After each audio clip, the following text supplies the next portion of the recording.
The air was thick and heavy, clinging to my skin like a damp shroud.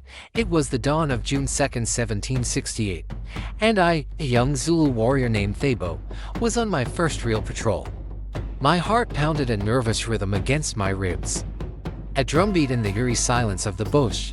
Our mission was simple: scout the rival clans' war camp. We'd heard whispers of their strength, their numbers, but as we approached, the silence was what struck us.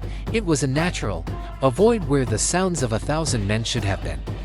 My commander, a seasoned warrior named Bekizu, motioned for us to halt. I crept forward, my eyes straining in the dim light.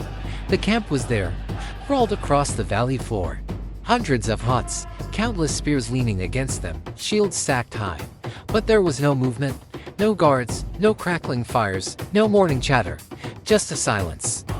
Bekizu sent me ahead to get a closer look, my bare feet making no sound on the dusty earth, as I slipped between the first line of huts.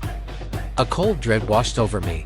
The smell hit me first, not of smoke or cooking, but of something metallic and stale, like old blood. Peering inside a hut, I saw them. Warriors, frozen in place. One was sharpening his spear, his hand still wrapped around the whetstone.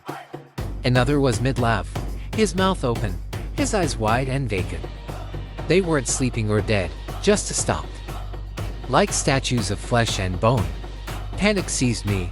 I darted from hut to hut, each one revealing the same horrifying tableau.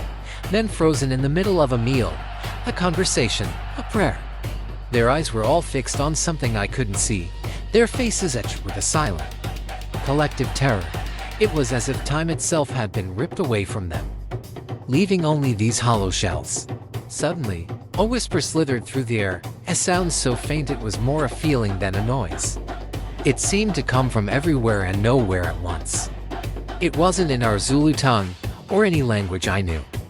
The sound coiled around my spine, cold and ancient. I saw a shadow flicker at the edge of my vision, a shape that didn't belong, tall and impossibly thin, moving without moving. My warrior's training screamed at me to fight, but my soul screamed to run. I turned and fled, not looking back. The whisper followed, clinging to my thoughts, promising an eternity of silence. I burst back into our lines, gasping, trying to explain the impossible sight. Bekizu saw the sheer terror in my eyes, and without a word, he gave the order to retreat.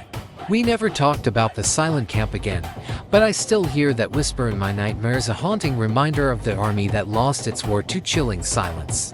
Don't forget to hit that notification bell for more spine-tingling deep-sea stories.